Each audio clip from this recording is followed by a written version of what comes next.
important point. There are residents who lived in Washington, D.C. their entire lives. Their parents lived here, their grandparents lived here, and they have lived for generations in intolerable conditions of crime and decay. There are parts of the city, I moved to the city 20 years ago.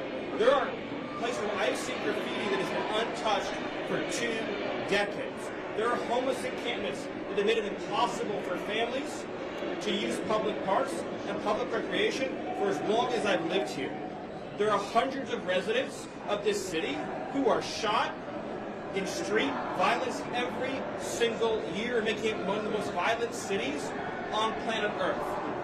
And for too long, 99% of this city has been terrorized by 1% of this city. And the voices that you hear out there, those crazy communists, they have no roots, they have no connections to the city, they have no families they are raising in this city, they have no one that they are sending to school in this city, they have no jobs in this city, they have no connections to this community at all. But they're the ones who've been advocating for the 1%, the criminals, the killers, the rapists, the drug dealers. And I'm glad they're here today. Because me, Pete, and the Vice President are all going to leave here, and inspired by them, we're going to add thousands more resources to this city to get the criminals and the gang members out of here. We're going to dismantle those networks, and we're going to prove that a city can serve for the law-abiding citizens who live there. We are not going to let the communists destroy a great American city, let alone the nation's capital.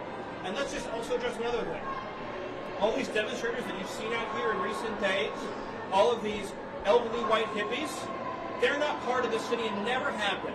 And by the way, most of the citizens who live in Washington, D.C. are black.